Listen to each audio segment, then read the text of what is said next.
Good afternoon, everybody, and congratulations for getting here and making it and, keeping calm and carrying on. My name is Deirdre Wells. I'm Chief Executive of Visit Kent, and it's my pleasure on behalf of Visit Kent and also on behalf of Locate in Kent to welcome you to our first joint networking event.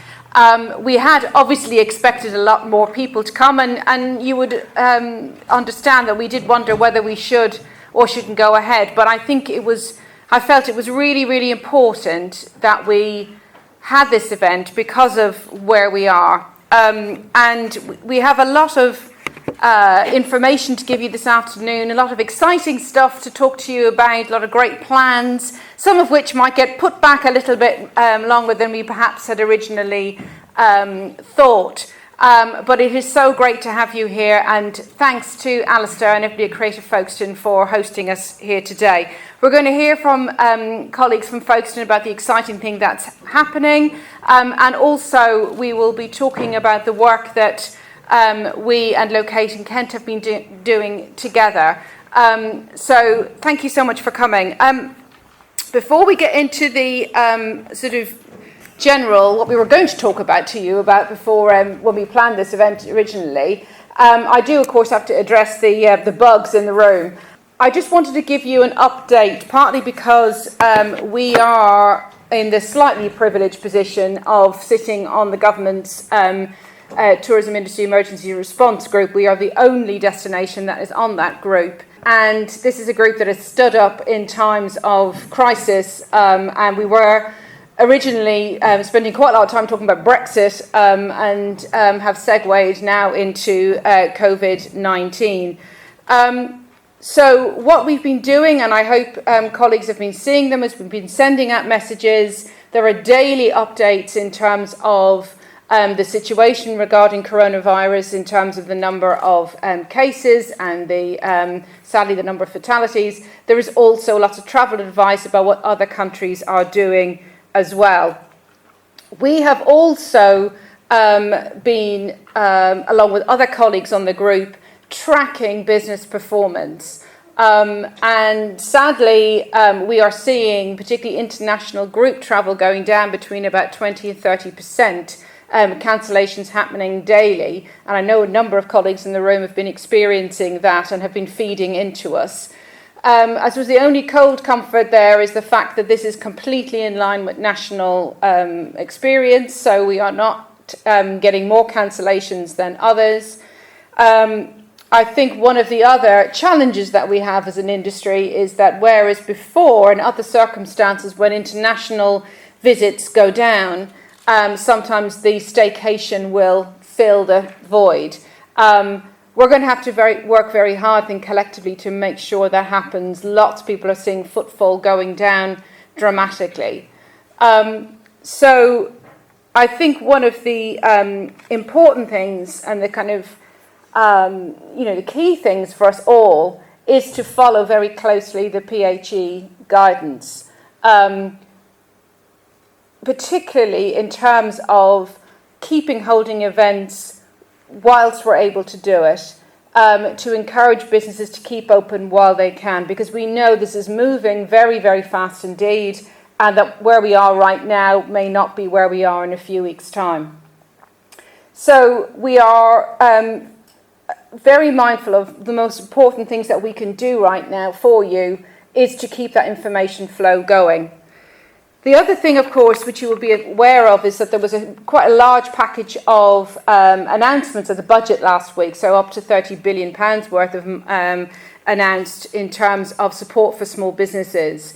The kind of headline from that was around the business rate holiday for businesses with a rateable value of less than 51,000, which is quite significant for our SMEs and many micro businesses that we have in Kent. There was also a package of measures around statutory sick pay in terms of providing it for staff who are self-isolating, but more importantly, supporting businesses in terms of refunding that cost. There is also, with probably slightly less detail, a £500 million hardship fund for local authorities, and a £1 billion coronavirus business continuity scheme. So I suspect over the next few weeks and months we'll get some more detail about how to apply for that, and equally I'm sure colleagues in Locating Kent like us will be sending that out to businesses. The final package, which is quite important, is around HMRC deferral. So whether it's PAYE or VAT bills, the opportunity to be able to delay payments if businesses are experiencing hardship. Again, what we are hearing is that is mainly being managed by local offices. So if businesses that you are involved with are finding it difficult, please encourage them to contact their local office. They should be getting time to pay. So through this tourism industry group, we are able to feed in sort of live data about what is happening on the ground now, and thank you to all those who are already feeding it in. We really need that information, and please keep it coming. And if you're not already doing it, please feed it through. The other thing, of course, is the fact that we are very aware that we've been here, well, not exactly here, but we've had to deal with situations like this before, whether it's foot and mouth, whether it's SARS, whether it's the ash cloud. Significant business interruption has happened to us before. Probably not of this scale and potentially not for this duration. But one thing is absolutely clear is the demand for our county, whether it's to work, invest, study, visit, is huge. The underlying product there is incredibly strong. And we will be working tirelessly to make sure that when the circumstances are right, that we will be able to do all we can to market businesses and to market the county and to ensure that we rebuild business as quickly as possible. All the evidence is if this doesn't last, a terribly long time, there can be a hockey stick rebuild afterwards with the right support and the right product. So we will be doing all we can, and I'll talk about it in a little while towards the end of the presentation about what we will be doing to look at how we rebuild demand at the back end of this year. Finally, I just want to say just a couple of immediate things. So one of the big things, of course, that we do every year is Big Weekend. And at the moment, our plans is for Big Weekend to go ahead. We might change the format a little bit. So, for example, if people win tickets for the 4th and 5th of April, but they can't go either because they're ill or because they're feeling nervous about going or the place they want to go is shut, we are asking all participants to honour those tickets for the whole of the year. And we will be getting that message out to consumers. And I want to say a huge thanks to all of the partners who've so generously agreed to this, because that's really important. We are aware that we need to keep business going for as long as possible, and that is what we're intending to do. Likewise, our campaigns, we have moved this year to have a much more flexible approach to our marketing campaigns. And whereas before we were thinking we would flex up the shoulder season, maybe flex down the summer season, that may change this year in the sense that we may need to do more work in the summer than we thought we were going to have to do. But our flexible campaigns will allow us to be able to support you to do that. Finally, I would say that one of my biggest requests to you is to share your stories of kindness and support. I think we will all come across amazing stories of altruism, of people helping their neighbours, and I think to be able to tell those stories and to keep people's mood up will be really important as the weeks and months take place. So do share those. We will be putting out some messaging ourselves to businesses soon to try and keep that mood up, but also the most important thing we'll be doing is making sure our businesses are feeling supported and informed. Before the other thing just to say, in addition to our seasonal campaigns, is that we are aware that for some people cash flow is going to be incredibly difficult. So we will be offering an opportunity for our businesses to pay their investor fee by direct debit. Likewise, it'll be really important for us still to be able to have the resources to promote Kent and to rebuild that business. So we will be doing all we can to make sure that we can support you. I'm going to pause there just for a second because I appreciate there's quite a lot that I've just said around COVID-19. Are there any particular questions, any worries anybody wanted to raise on this particular issue? Have I stunned you all into silence? I hope you all appreciate the fact that we had, at no inconsiderable expense, hand sanitizers on the front. We counted them in and we were counting them out, so checking your bags later. Exactly.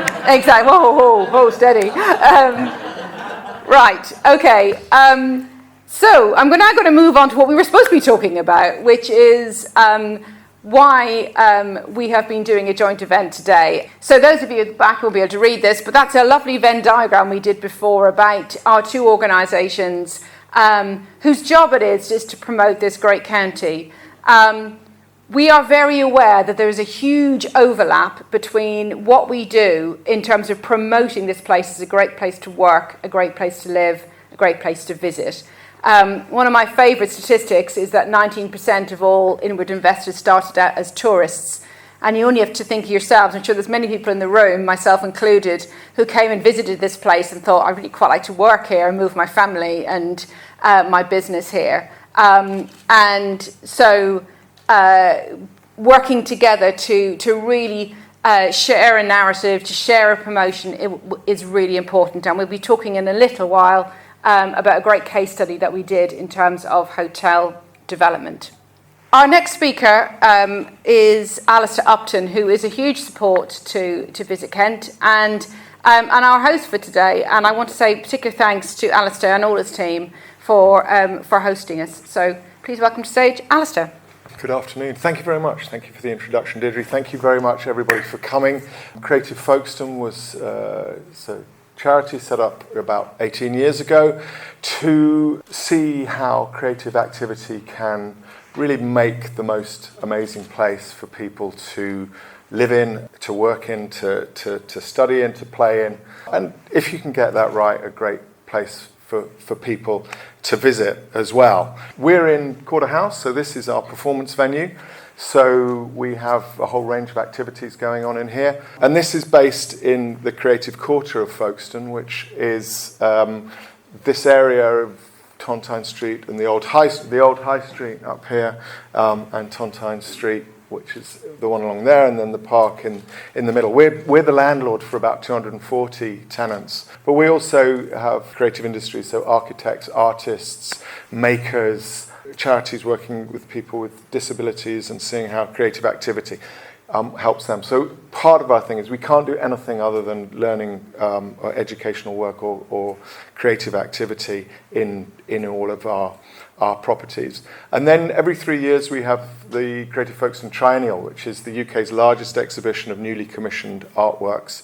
And most of those are outside. We're due to launch on the 4th of September. And those are all the activities that we really set up early to get people to see Folkestone as a great place to live and work and play. And I was asked briefly to say something about how we're responding to the virus. I think everybody's standing on very, very unfirm ground. We're not quite sure where the hardness under our feet are. Possibly the most disconcerting bit is the sense of time is so difficult to understand. Because if we could understand time, then we could model variations in what was going to happen. But when we get both, it's incredibly difficult. I think the other thing, and this is particularly for us, I'm not saying this is of relevance to anybody else because you're all running different institutions or in different institutions. But for us, we're a charitable trust. And so if you can't work out what's solid, all that we're left with is our vision and our mission and our values. Those last through everything. And so we as an institution, have to make our decisions based on who we think we are and how we should behave in this environment. And that can be very difficult, and it probably will be, but we have to hold those, because you lose everything. And one of the functions we have is really as a civic leadership organisation. We've set out to try and do what we can in Folkestone, and we will look now in the middle of this is how we can continue to take our position in the civic society that is so important to us. So that's all I wish to say, but I did wish to introduce Councillor David Monk, who is the leader of Folkestone Hythe District Council, a huge supporter of Creative Folkestone, somebody who we've always enjoyed working with and is great to have in the town. Well, good afternoon to you all and welcome to, once again, sunny Folkestone. I never have a prepared speech when I'm following Alistair, because Alistair mentions so many things and at times I've been the fifth in line after everything. So I've got a few things to say about Folkestone and Hythe itself. It is a marvellous district. It has some 20 odd miles of coastline, and as I say, it's very, very sunny. We are in a renaissance, helped greatly by the triennial and the work that the Creative Foundation has done, and we're looking forward to this triennial coming up this year. All towns and districts have suffered from the downturn in retail shopping, and that, of course, is part of the visitor experience. In Folkestone and Hythe, we've taken a proactive approach to it, and we put aside about 18 months ago a £3 million package to help our high streets, and applications from across the district are coming in and are being granted to help make the shops more presentable, to alter them, to make them more modern and accessible. And on that, you will know perhaps that Debenhams was the main store in the centre of Folkestone, which closed its doors in January. I'm pleased to say that the council on Friday bought it, and will be making a contribution back to the high street, so it won't stay an empty blot on the landscape. Within 18 months we should have it all up and running again. Again, our hotels, I noticed in the centre of the two where you cross over between Visit Kent and Locating Kent, hotels are prominent. Well, our hotels are doing extremely well. A lot of investment is going into our hotels. I hear there's going to be a test case, not a test case. What's the word for? Case study. Case study. That's the one. It's my age, because you've got to remember I'm vulnerable. All right.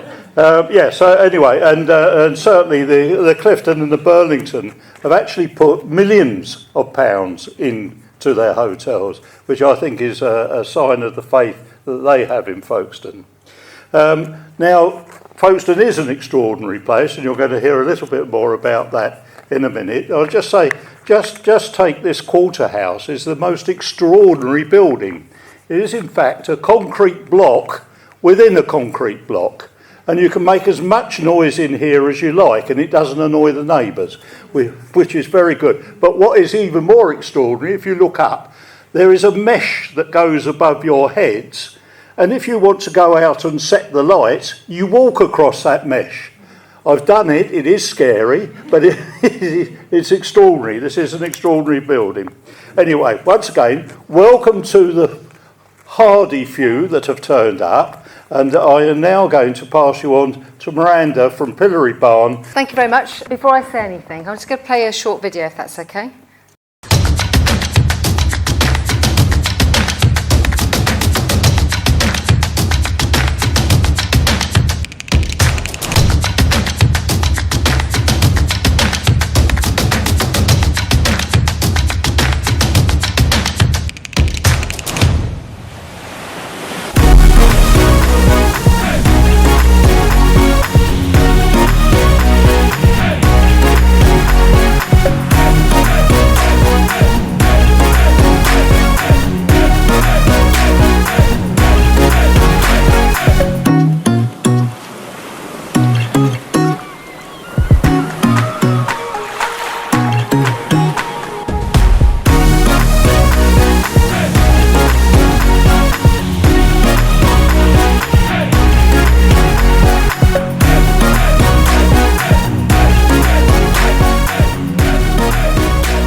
David mentioned that the district is going through a renaissance, and every district that goes through a renaissance really does deserve something to hang its hat on.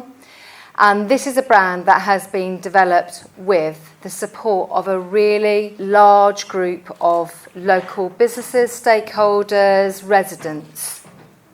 I appreciate you're not all from the district. That said, it is a truly wonderful district, and we are very lucky in Kent that we have lots of wonderful districts. So today really is all about asking for your support at the end of this to take this place brand and get it out there so that we can fulfil Deirdre's hockey stick when we are ready to do so. Because I was with a really wise person this morning. I think he's a wise person, and he said, if you are going to have a crisis, never waste a crisis. So if we are in a little bit of one, then let's take things like this place brand and do something with it. So why is Folkestone special? Well, it starts with the fact that it has the best of everything. It really does. I won't read that out to you. You know that it's the home of Eurotunnel and Shuttle. We've already had mention of the wonderful team that Alistair has here, and that is pivotal to this place brand. It's the most creative place that I think I could ever be in this county, and that then makes it a place full of extraordinary people and extraordinary places. And that's really the hub of this place brand. You won't be surprised. You saw Deirdre's Venn diagram at the Locate and Kent Visit Kent Venn diagram at the beginning. So we have live, work, invest and visit. They're our typical placeholders. So this brand has fantastic assets for all of those placeholders. There's just a few of them there. David's already mentioned 26 miles of heritage coastline. It has a really thriving tourism economy. It's one of the top 30 places to live in the UK. I think that's something to shout about. From a work perspective, it probably hasn't escaped your notice that it is only 54 minutes from London. When you get on that train in the morning at either West or Central, it's busy. And I think it will continue to be busy evermore, really. And it's home to over 4,000 businesses. And this place brand will be one of the sort of the pump primers that will help bring more and more businesses to here. Again, I echo Deirdre's sort of comments at the beginning about you come to places and you start to align yourself with them and think, I'd like my business to be here too. And we know that this place brand will do that. We've got some early evidence that it's already starting to do that, which I will come to. From an invest perspective, the district's doing really well, so it's got a good rate of economic growth. It's slightly higher than the Kent average, and it's home to a stonking 300 plus creative businesses and growing. I'm sure by the end of the triennial it will be even bigger. Visit. Well, it really is an unmissable destination. On a sunny day here, you get out onto the Harbour Arm, and you're likely to meet half of London down there, I promise you.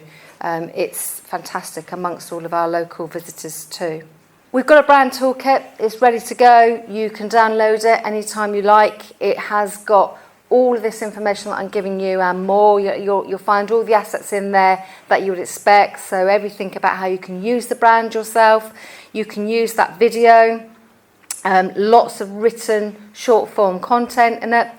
We could really have had 18 headings for this place brand, and in the end we pared it down. And there's people sitting out there now that really supported it. Holly is one of them, and we in the end we went with 9 main headings.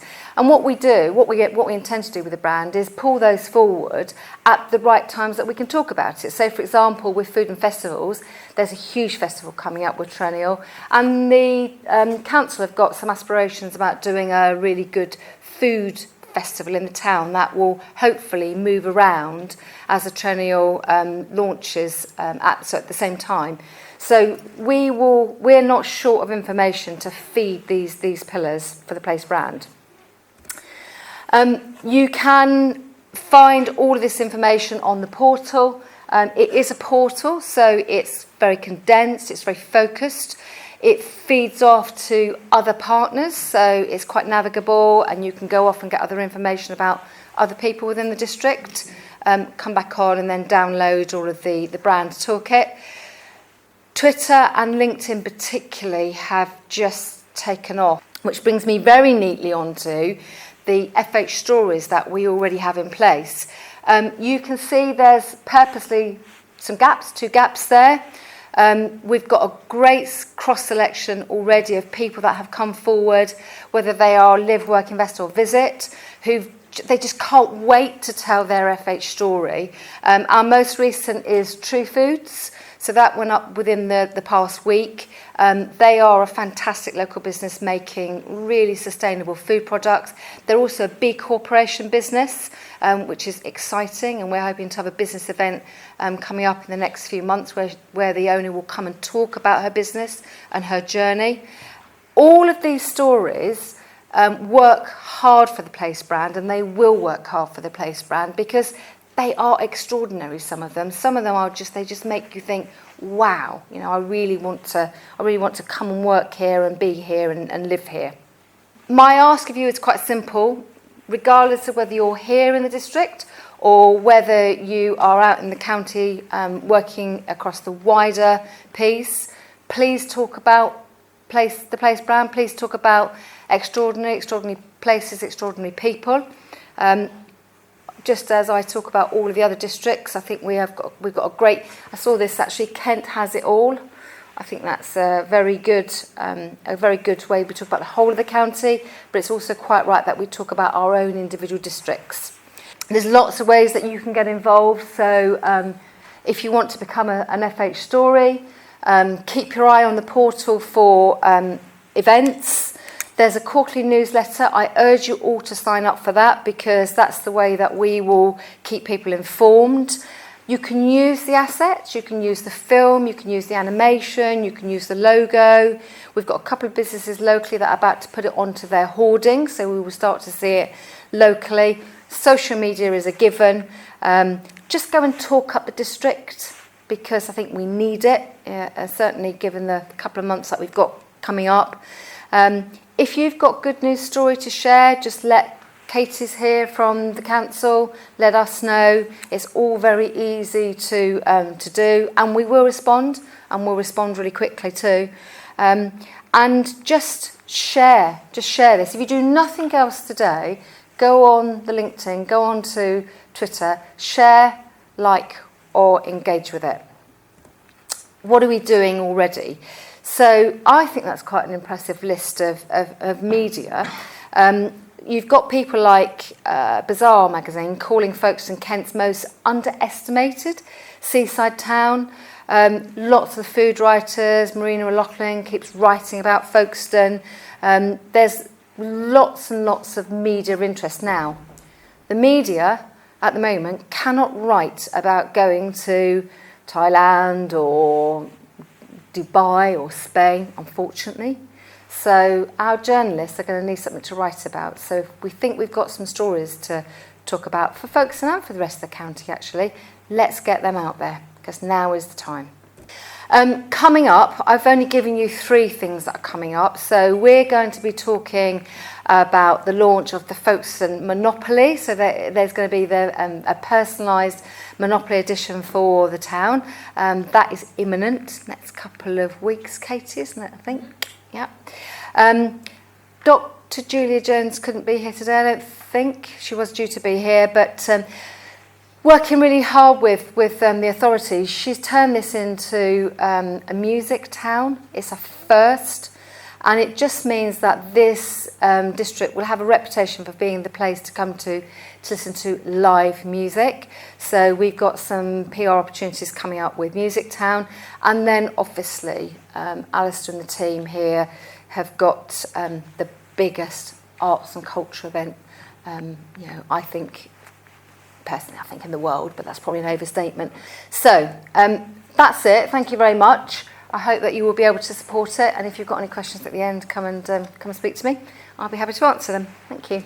Thank you, Miranda. As you say, hugely exciting, and I think wherever we are based in Kent, a really great opportunity to be able to piggyback on to some amazing and exciting things happening in Kent. The next session, segueing beautifully into a session on partnerships, because We are today going to talk to you a little bit about our success of last year, which was in the dying days of our European Union membership, was securing our Interreg Experience project. And if you haven't signed in, please make sure you sign in, because that's how we get the money, people. What's been particularly exciting about this project is it's doing all the sort of stuff that we want to do anyway. So building that product, an experiential product, and really working with districts right across the county to really start to turbocharge our offer to the consumer. So I'm delighted to welcome Steve Law from my team, who's going to take you through where we are and where the opportunities are for the businesses in your area. Thank you, Deirdre. And thank you, Miranda, as well. I think there was some really exciting things going on, and linking perfectly to the word experience that we've got up there. First of all, thank you to Folkestone for hosting us today, and to also being a match fund partner in experience, along with other district councils, Ashford, Canterbury, Dover, Gravesham, Medway, Thanet and Tunbridge Wells as well, along with Kent County Council. And we are delivering this in partnership and working alongside Kent Downs A&B for some of the deliverables as well. Experiences. Why experience? Why is this project called Experience to start with? We've got 2 points here which segue perfectly from Miranda's presentation, I think. The pursuit of the real. Travellers are not interested in being tourists. They are interested in living like a local. They want to go on holiday, and the most important thing is to experience the authentic culture of the place. Why have I chosen this destination to go on holiday as opposed to anywhere else? What's the experience that's local to this destination? And the leisure upgrade. So skill-seeking future travellers will prefer tourism products that combine fun and an opportunity to learn. So it's not just having a tour, having a walk around somewhere, it's learning about something, experiencing something, and taking something home with you that you repeat to friends and family afterwards, and hopefully encourage them to come back. So some other research from Visit England that we've got here, just to talk about the huge variety of experiences that they've done some research on.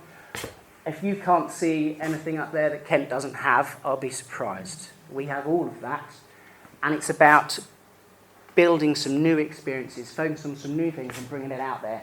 We've got top one up there, experience life behind the scenes. That's exactly what we've been talking about here. Folkestone in particular has a massive cultural art scene, and it's getting into the nitty-gritty of that and experiencing it.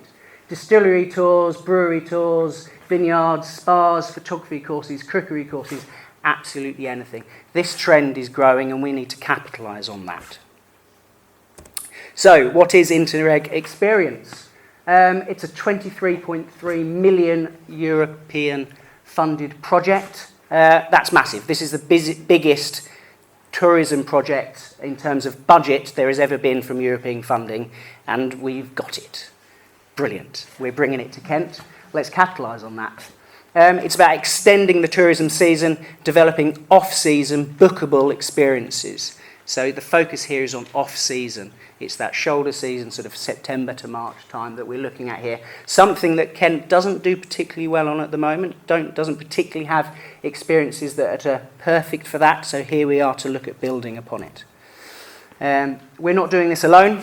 This project is very much about cross-border collaboration, working with our partners in the UK and across France as well. With Interreg Channel, we have the south of the UK, north of France. So we are working with Norfolk, Cornwall, Pas-de-Calais, Morlaix region of France, and region de Compagnon as well, just north of Paris there. These are the 6 pilot regions that are working on this project with us, and 13 partners overall. As I said, Kent Downs A&B are working with us, also Cycling UK, looking at developing that cycling, walking product within Kent, and very excited to be working with University of Surrey as well, who have some very exciting research that they're doing on sustainable tourism. Raluca, who I think is here somewhere, had a very exciting meeting with them a couple of weeks ago and hasn't stopped talking about it since.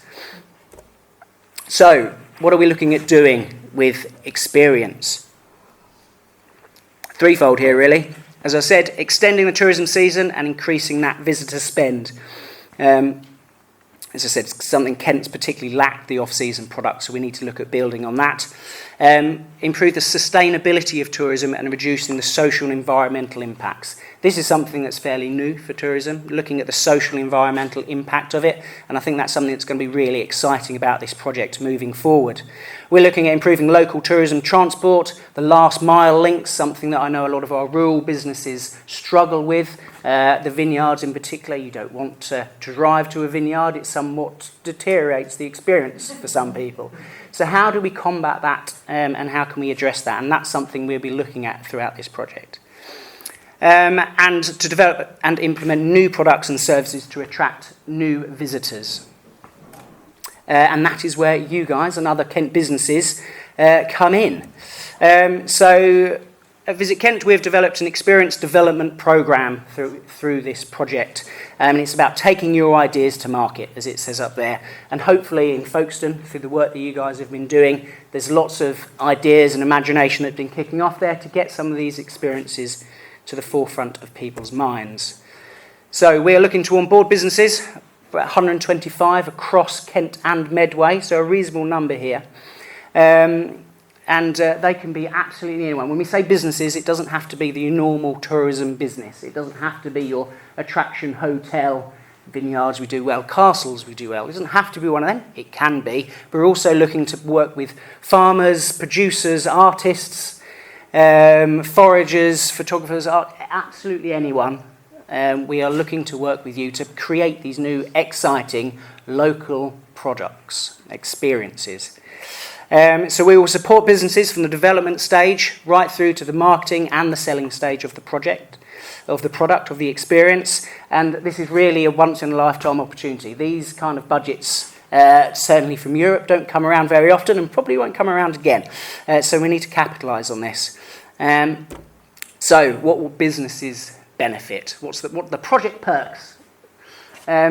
We'll be looking at working with those businesses that have these ideas, have these passions that we can look at turning into experiences and developing that with one-on-one consultancy. So that's working with experts in a particular field, whether it's creating new artistic experiences or gourmet experiences, working with those experts to hone your product, your experience, so we can develop that into a new product. We'll also then be doing some product testing. So that's market testing that concept, that idea, and just giving it a bit of a nurture.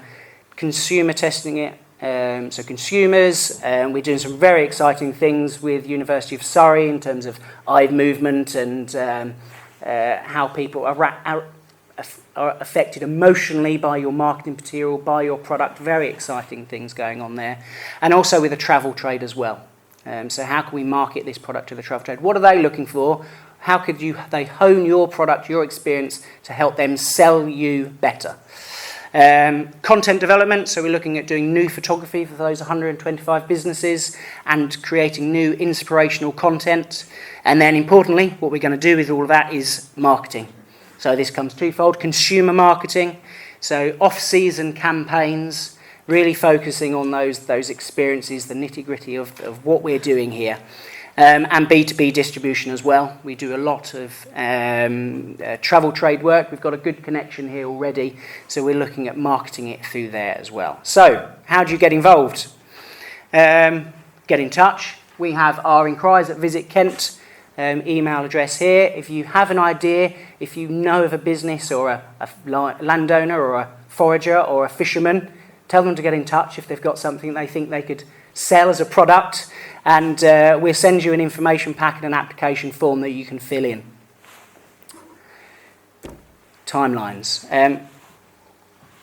So Interreg Experience is a 4-year project, so just to give you a bit of an idea of what we're looking at doing with those ideas, application forms will be in the first phase, will be in by the end of August. We're running a second phase, which will run 4 months behind the first phase, simply. You'll find out if you're successful. We will have certain criteria We can't have, and say we've got limited spaces on this. It's a decent number, but we've got to limit that somehow. And you can find all those details in the information pack that we've got on the side here. But you'll find out if you're successful by the end of September. We'll then look at doing your consultations taking place from September 2020 to March 21, then moving into content development phase throughout 2021 and campaigns and distribution, marketing that product and selling it from July onwards, essentially. The project ends in 2023, but these should very much be products that we will continue to sell and work with you beyond that. So, if that isn't enough, to help you get some of those creative juices flowing and help you think, well, what is this new experience that I might be able to offer? We will be running some thematic collaboration events, very catchy title, throughout May and June this year. We've got some themes here that we've highlighted, very much the same sort of themes that you were talking about, Miranda, for Folkestone. They replicate across the county. So each of the districts will be hosting a particular theme that they will be focusing on. Festivals and events, culture for Medway, obviously looking to be the city of culture, green tourism, landscape and nature, film and music. So at each of these events, we will bring experts in this particular theme to help work with the businesses, get some of those creative juices flowing, and really get the conversation going to help develop those ideas. You don't have to be from those districts to go to them. Absolutely anyone from Kent and Medway can go to any of those events. It's open to all businesses, so please do go to any of them. If you have a particular theme that you're more interested in, please do go to that. So we'll be holding these thematic cluster events and doing some training events as well. So there is absolutely lots that you can get engaged with us over the coming few years. It's a really exciting programme. I'm just going to quickly flick back to that slide so you can look at where to get in touch. But please do. This is really exciting. It's something that will be our main focus in terms of developing new experiences for the next few years. And we look forward to working with you all. If anyone has any questions here today, please either speak to myself or Holly, who most of you know, but she'll wave. Come and speak to us and we can look at moving things forward. Thank you. Thank you, Steve. I think we're going to single-handedly deliver the hockey stick through experience. I mean, the great thing about this project is that it's starting now and will go on for 4 years. One of the things that I think we're all going to have a little bit more of than we perhaps planned was a bit of thinking time. And I think what's fantastic about experience is it gives businesses an opportunity to start developing things that perhaps were a little bit of a germ of an idea, no pun intended, or just something that some of businesses didn't even know was a thing. So Fergus the Forager, who's one of our great products that we're selling already, has become hugely popular in Herne Bay. You know, it's just one of those opportunities, I think, to really engage in tourism in a way that perhaps people didn't realise. Just to clarify, so it's over 4 years, and that 23 million euros is across the whole partnership, so including our colleagues across the water. But the great thing about the partnership with the AONB is effectively Kent gets 2 bites of the cherry. So we have about £4 million or €4 million between us, in a way that some of the other destinations don't have. So yes, for those of us who thought, you know, what have the Romans ever done for us in terms of Europe? That was it. So yes, we're looking forward to working with you all. Okay, I just wanted to, it's my turn now just to give you a bit of an update on all the other stuff that we've been trying to do and will continue to try and do over the next few months. So at no expense spared, not only do we give you hand sanitizers, we also gave you a lapel pin, and I hope you all got one, which is our Kenty 20 badge. And this was, as I think, heavily trailed earlier on this year, that we had decided that due to the excessive numbers of anniversaries and events and all sorts of marvellous things that were going to happen in 2020, that we would rename the year Kenty 20. So we have now got a wonderful selection of collateral. We have developed a business toolkit and these wonderful pin badges. Just to say that I think when we started all this, we weren't quite expecting us to be dealing with plague and pestilence. However, One of the reasons we did this in the first place was because we looked, just about 6-8 months ago, we were staring down the barrel of a no-deal Brexit. You remember those wonderful days where all we talked about was Brexit, you know. And now we're on to even worse discussions. But one of the issues was, how do we ensure that all of these events that we have planned really get maximum benefit? How do we make sure that we support businesses to kind of get up off the mat and really just be able to rebuild for this year after a period of uncertainty? All of that thinking stands. In fact, actually, we probably need this more than ever. So the opportunity to be able to say that Kent is a great place to come and visit, that actually there's a lot happening. We are fortunate in the fact that many of the anniversaries are year long. So they're not a particular festival or a particular event that might be high risk. Or it's an event that's happening much later in the year. I think the opportunity to be able to flex this campaign, to be able to ensure that if we have to hockey stick or have to backload what we're doing, we've got a toolkit to do it. What we'll be doing is looking at developing some consumer-facing collateral, which is both in terms of video and also paid promotion. Now, again, all of this was planned to happen in the next month or so. There is opportunities to be able to do that if we think that the government guidance allows us to do that, or to backload it if we do end up in a lockdown situation.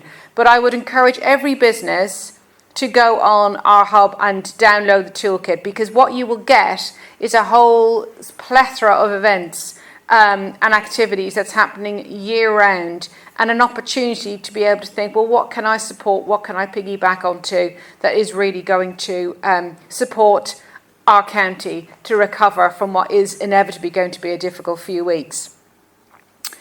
One of the headline acts, of course, for Kent this year was the Open Golf. Now, and please God, I'm touching everything, it can go ahead. So we don't know where that's going to be, but that very much will be an opportunity for us to really put Kent on the map. You know, clearly if it gets postponed, there is still that opportunity to be able to work collaboratively across the county to be able to promote it. But bearing in mind, there are lots of other things happening this year that we will also be able to promote. One of the key opportunities with the Open is not just the event itself, but our opportunity to be able to promote Kent golf courses afterwards. And that is also working with colleagues in locating Kent in terms of the sort of business visitors and inward investors that might be interested in playing on our great courses, but also the other product that might be of interest to that sort of consumer, like the vineyards, like the brewery tours. So we'll see where we are in terms of an event of this scale, but obviously if it gets postponed, we'll be still doing all we can collectively to promote the county around it. The three other projects that we've been involved with, which is through the Discovering and Fund, you'll be aware are sort of coming to an end. So Gourmet Garden Trails, which is all around food and experiences and gardens, and a lot of the ideas around experience have actually been tested through Gourmet Garden Trails, are now starting to really come to fruition. We've applied for some amplification funding, which is just a little bit of additional funding that might get us through this year as well to build some legacy. And of course, we are right at the point where we're getting to a very exciting phase in our England's Creative Coast, which is all around art tours and the commissioning of 5 public art commissions. I'm delighted that Sarah Dance is with us today. Again, you know, whether we have to do some of those unveilings in a slightly less exciting way than we'd planned, those commissions will still be there. All the background, all the engagement with travel trade will all still happen.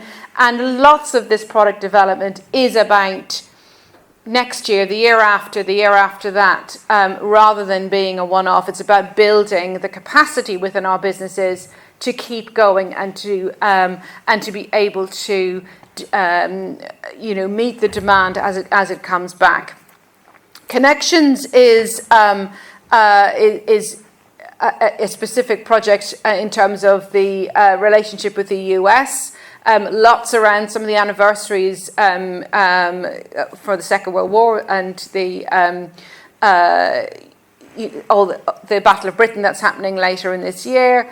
All of that will continue. Clearly, this is a difficult time in terms of travel between the US and the UK. But as I say, a lot of what you are doing with at the moment is around inspiring people so that when they are ready to travel, that we are top of mind in terms of what's next.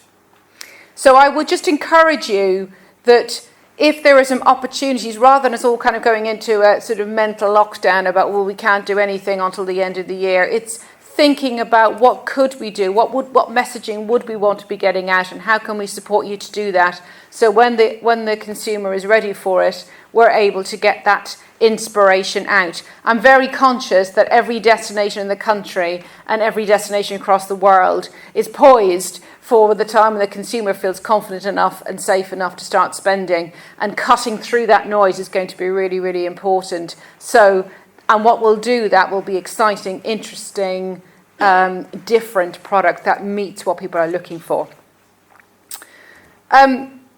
We very recently had our investor survey, so thank you for all those who filled it out. Thank you for marking our homework and giving us a gold star.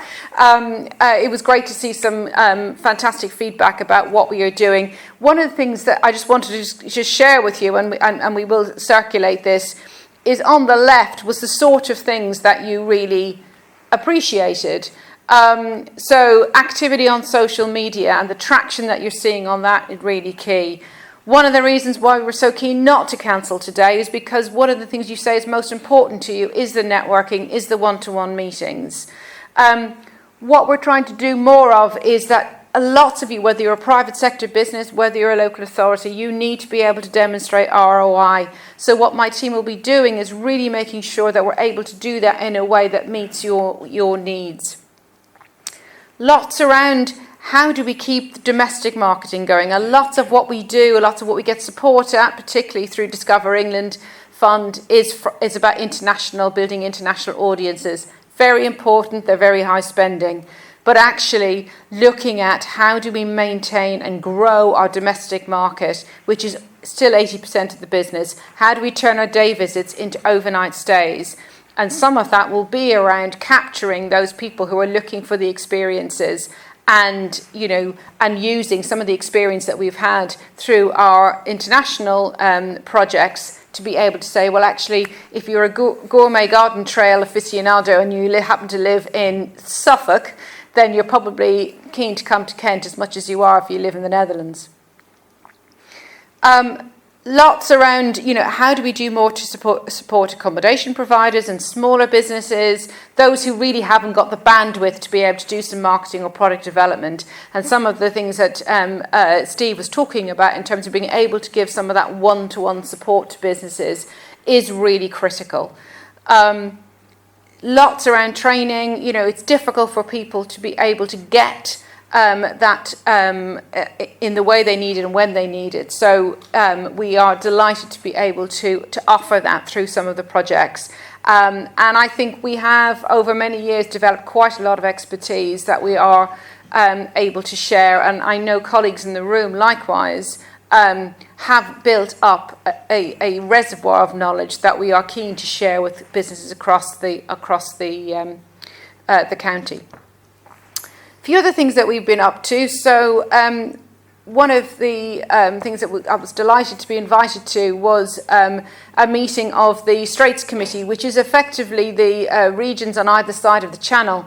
This was a fairly diplomatic event about a month or so ago, which located in Kent and produced in Kent, and Visit Kent were invited along at the invitation of Kent County Council. Really an opportunity to shore up the entente cordiale post-Brexit. But one of the things that was really key was articulating what will be the priorities, which are around climate change, around youth, and the economy. And a number of us undertook some workshops to kind of unpick what does that mean. Tourism was not a difficult one to get top of the agenda. Colleagues on both sides of the channel really keen to ensure that whether it's inward investment or tourism or business tourism, that those regions which are on the way to big capital cities are supported, are helped to grow. So lots of shared expertise and some of the contacts that we've built up through years of working on Interreg projects means that whatever situation we are in next year post-Brexit, we have those relationships and those strengths. We also had a big celebration around the British Tourist Authority being 50. And this is a slightly unflattering photograph of the Duchess of Cornwall from the behind view. A number of us attended a celebration at the Tower of London. But just a great opportunity to just wave the flag for tourism. And I think one of the things that has been happening, and actually weirdly has been happening through the current crisis, is that a greater awareness of the importance of our industry and the fact that it is such a huge contributor to our economy. So although this was rather a jolly affair, actually to get both the Prince of Wales and the Duchess of Cornwall to an event just really showcased how important tourism is becoming in terms of public opinion and government awareness. Speaking of government, we've of course had a small matter of a general election and a reshuffle since I spoke to you last. So on the left, we have a new Minister for Tourism. So we sadly lost Helen Whately, who was a Faversham MP. She's now dealing, bless her, with coronavirus at the Department for Health.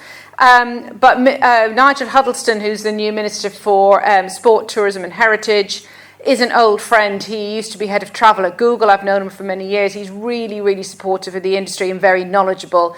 And he actually chaired a meeting, I think, on day 2 of his job of the Tourism Industry Emergency Response Group. Not the easiest gig ever, and was very gripped of the impact on our businesses. So I've no doubt we'll get him down to Kent in the not too distant future. Oliver Dowden, who is Secretary of State, is actually a Hertfordshire MP, and we're hoping that through our connections in Hertfordshire that we will have an early meeting with him. But clearly everybody is slightly bogged down in coronavirus at the moment. But what is really important is their understanding and opportunity to hear from businesses about the impact. So the other big announcement I have today is that sadly, after 4 years, our lovely chairman, Jonathan Neame, will be stepping down. I think I've clung to his leg slightly longer than is probably fitting for a lady of my age. But he was very good and stayed on an extra year to make sure that I was properly with my feet onto the table. And is now stepping back. So Bill, who's a terrific support and currently chairs the Go To Places board, will be taking over as chairman. And yeah, we could do with no better support. So yeah, sad to lose Jonathan, but I have persuaded him to remain a patron of Visit Kent and will wheel him out at various opportunities to make sure that, as I'm sure he will do, keep banging the drum for the county. We promised you a case study a little while back, and I just wanted to share with you something that really encapsulates the overlap, that bit of the Venn diagram we were talking about beautifully. So some time ago, our resident expert on hotel development, David Curtis Brignall, had a chat with me and thought we really need to do more about hotel investment and making the case. When I left my former job as Chief Executive of UK Inbound, which is the trade association for tour operators, they were clinging to my leg saying, we want to come and do loads of stuff in Kent, but you really haven't got enough hotels.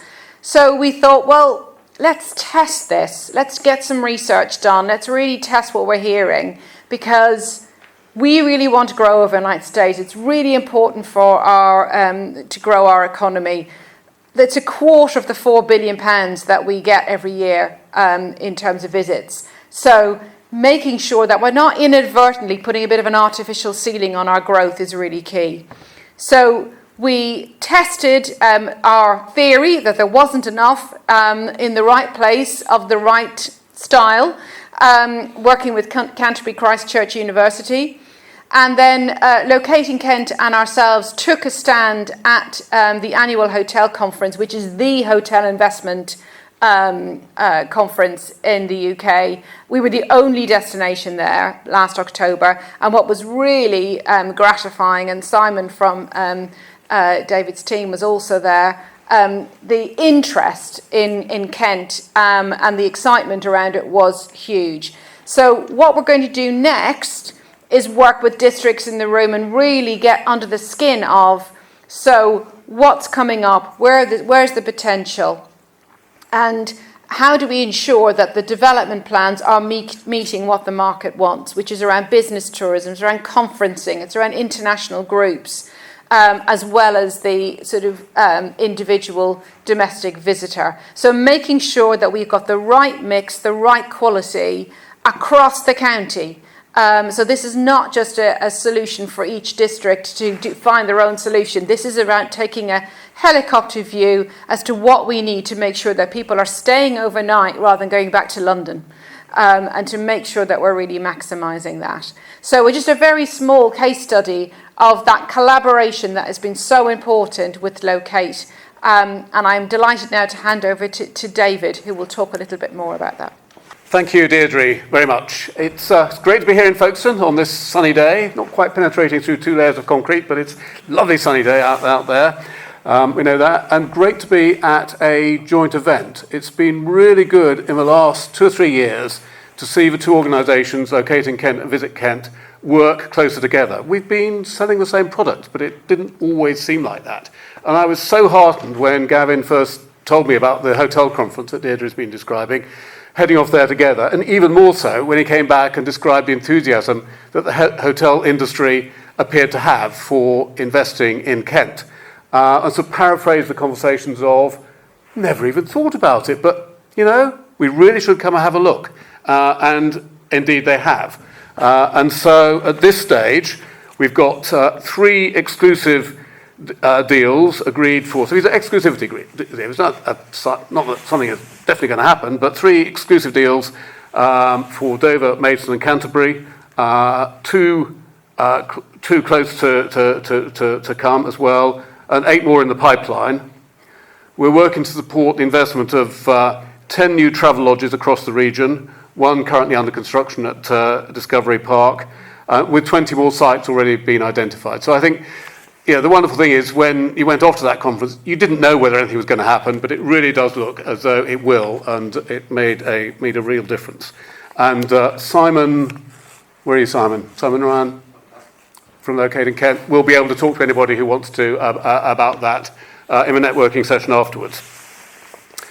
And from a chairman's point of view, what was really positive about that was it wasn't in anybody's objectives, it wasn't in any contract, but it was the right thing to do, and the team got in and did it.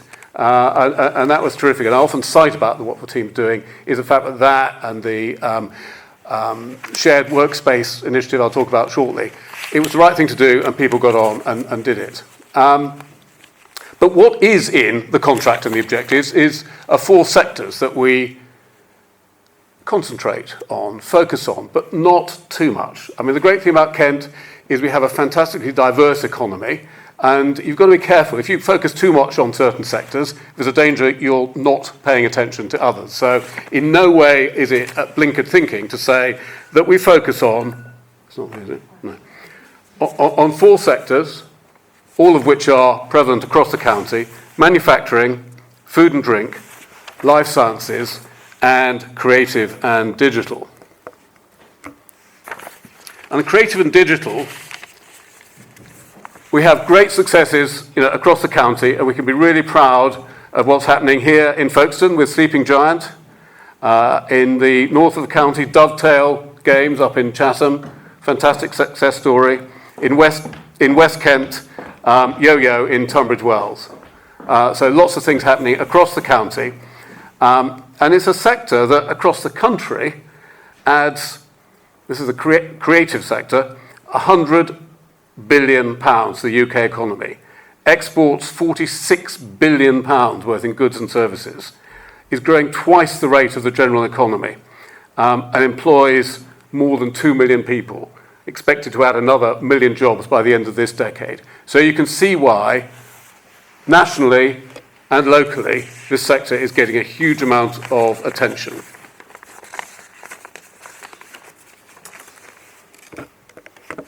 And a major new initiative is the Creative Estuary project, spanning the whole of the Thames estuary, 60 miles of estuary, Essex and Kent, and working together across the Thames, which is a great thing to be doing. It's a £7 million programme putting culture and creative industry at the heart of the economic growth initiatives for the region, supporting 400 new jobs and delivering new skills, training and apprenticeships for 300 people. It's a 3-year programme, but one we expect to see make a real difference over the long term. Now, that was spearheaded by Sarah Dance. Where's Sarah, who's been picked out earlier on today? Doing great things, Sarah. And again, if anyone wants to talk further about that later on, Sarah will be happy to talk to you in the networking session upstairs. So while Locating Kent is very focused on inward investment, and people think of that primarily as brand new investments from outside the county, outside the country. It's also working with existing businesses, bringing capital in, existing businesses often headquartered elsewhere, bringing new investment into the county. And we've got a new programme now that we're just piloting, really working with or trying to understand, gather insights and issues felt by our fast-growing companies across the county. So Christine Moses is here. Again, we'll be happy to talk to people afterwards. And already, having done this for not very long, we've got 2 major factory expansions that we're helping as a result of those kind of conversations. So people already in Kent, getting to growing fast, understanding what challenges they're facing, and finding that we're able to help them and see real expansion and real job creation. Now, these meetings are an opportunity to share commercial insight, what's going on. Now, of course, if we weren't all talking about COVID-19, we would be back talking about Brexit, and that's not going to go away anytime. Might be a slight delay, who knows, that's being denied at the moment. But the challenges and the opportunities that come with that will be very much part of our agenda over the rest of this year and going forward. And free ports are just one of the opportunities there that hopefully is something that Kent is in a good position to take advantage of.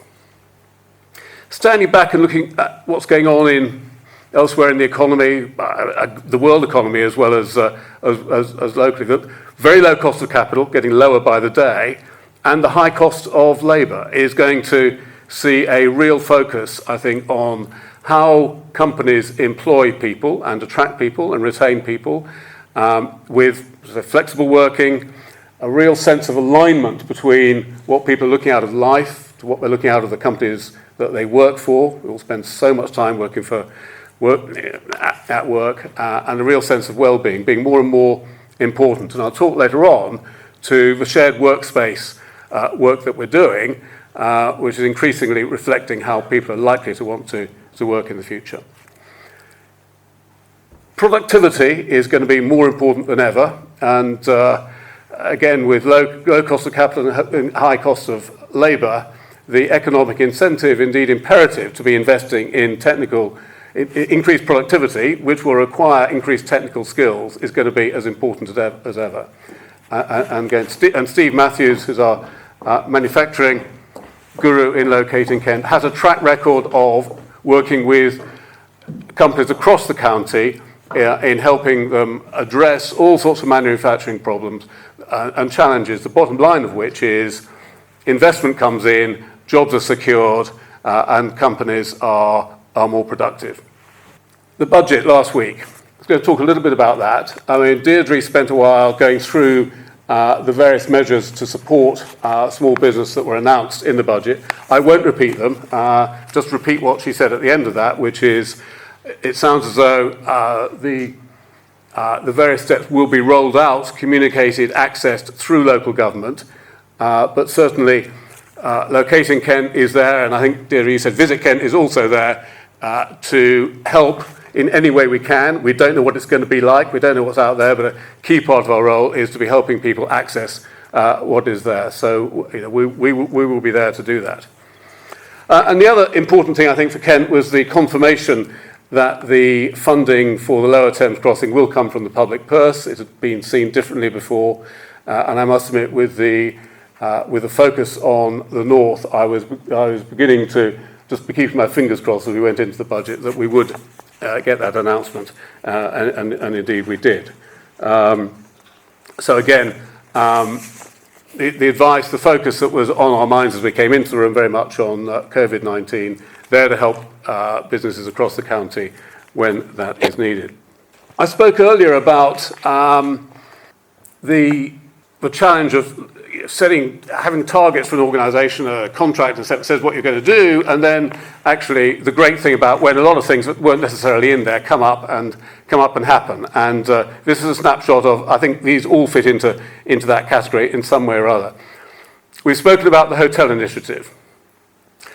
In co-working, we've firstly observed the big change going on in working practice, and then been aware of a number of co-working activities, projects across the county, and then created a co-working collective, basically putting these different co-working organisations into contact with each other, creating a network, and then beginning to talk and market the idea, talking to companies in London, and this was before the events of the last few weeks, saying increasingly you might have people who want to be working at home a day or two a week, or maybe the home as in exactly their home isn't necessarily the place. You might want to have them in a co-working space not far from where they live, rather than necessarily commuting every day, or at least gives them that option. So looking at this as a way of marketing what Kent has got in a way that is in line with modern working practices. Now, I suspect that in 6, 8, 10, 12, 15 months' time, this will be a bigger part of all of our lives than anybody ever thought it would. So, I think we're in a great place to have got that underway. Under the heading of skills, Newtown Works, which I'm sure all of you know, major film studio, hopefully coming to Ashford very shortly, planning decision coming up. A really big issue around that for the industry has been the availability and provision of skills in the area, and we've been working very hard to ensure that there's confidence that the necessary skills, if not here at the moment, will be made available, and putting universities and other skill providers in touch with the prospective investors there.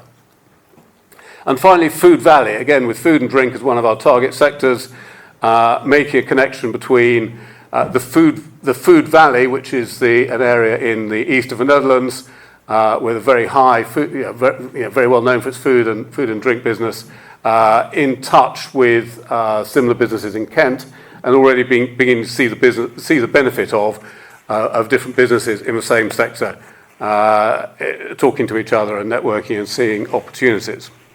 So across the horizon, whenever you put up that map, there are always good things to talk about in different parts of the county. In North Kent, there's an investor looking at creating a 2.25 million square feet. I had problems getting my head around the numbers sometimes. You're used to dealing with big numbers in business, but a warehouse of that scale is quite amazing. And again, Medway investing significant amount of money in new roads and rail to enable not only a lot of housing, but also a lot of new commercial space up where the old power station was. Those of you who know me will know that I make a point of trying to get around the county by train whenever I possibly can, and sometimes when it really wasn't quite possible. And a strong advocate of HS2 and all the rest of it. Anyway, I decided to drive here today. I thought I'd come into less contact with fewer people and put my hand only on my own steering wheel. It'd be a safer thing to do. So I drove down here. The relevance being I did go through for the first time Junction 10A, first time since it was open. And again, a lot of industrial space coming into fruition now with access to the motorway network there. We heard recently that the London resort up at Ebbsfleet the planning application is now targeted for September of this year. So that's been a very positive, confident message from there recently. And then finally, again, the Lower Thames crossing that I referred to earlier on. 4 recent successes, I won't go through them all. Four Eyes, as they say, is the largest UK fruit processor and commercial jam manufacturer. It's a business I had never heard of until I was aware of what we were doing. But when you're talking about in any sector, any activity, we have the largest UK business. You've got a serious business there. They're in the right place. It's good to have been able to help them. Phototype, a US company, been based here a while, but expanding recently. And they've designed the packaging for a number of the world's leading brands. Again, the huge range of things that go on in Kent. And for me, one of the pleasures of doing what I do is just being made aware of some of the extraordinary things that go on.